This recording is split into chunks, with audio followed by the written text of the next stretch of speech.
literally straight up from London, from the Hammer and Tongue National Slam, which was amazing and intense and exhausting. So it's so nice to be in a room where there's none of that. It's just chill and lovely and all that stuff. Very chill, very chill. That was intentional, completely intentional. I'm originally from Dublin, if you can't recognise from my accent. And last year, Dublin, Ireland, to get my words right, Ireland passed a law for gays to get married, essentially, which is fantastic. Yes!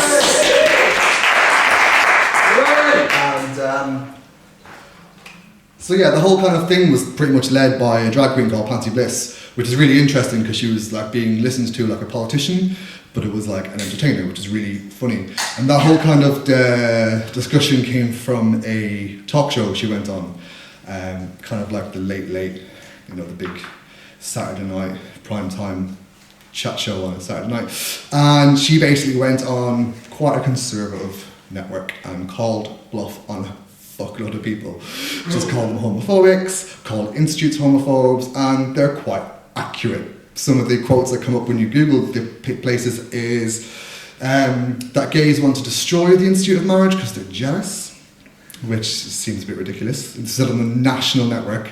And this poem is kind of like a whole response to that whole journey of that conversation and then the vote in May.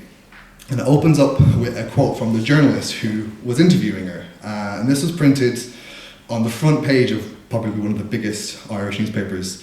This is called Badges, and it opens up with the quote. "Fighting for the right to get married is like fighting for the right to go to prison." Badges. "It took you 2 days to ask how long I'd wear this for. Not offended, just curious.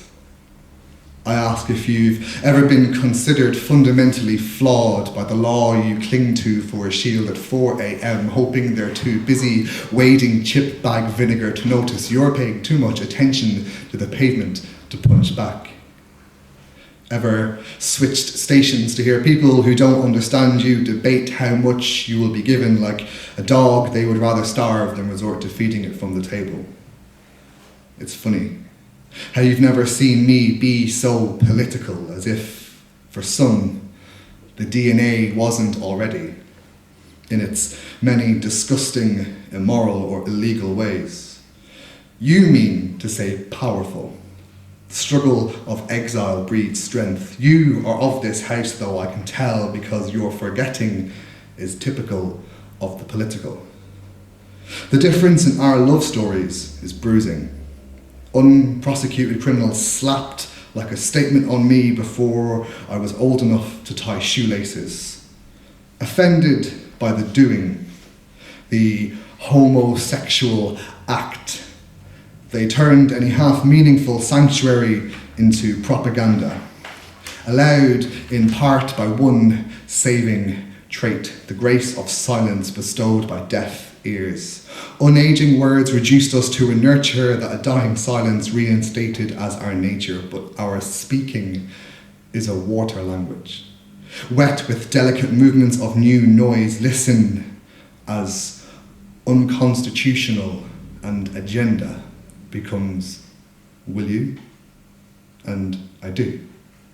And yes, and yes, and yes, and yes. Show me then how books are waterproof, free from the changing tides of some homesick sailor. You dress saviours into shepherds, but see how poets use a different kind of pen. Written from need, writing so that we might seep to seeds of another struggle, because if rivers fall from diverse discourse, then surely we have head, neck left yet to lift our heads from reflections and seek through the storm. Otherwise, this wet language dies, and we'll forget there was ever a tongue in the first place.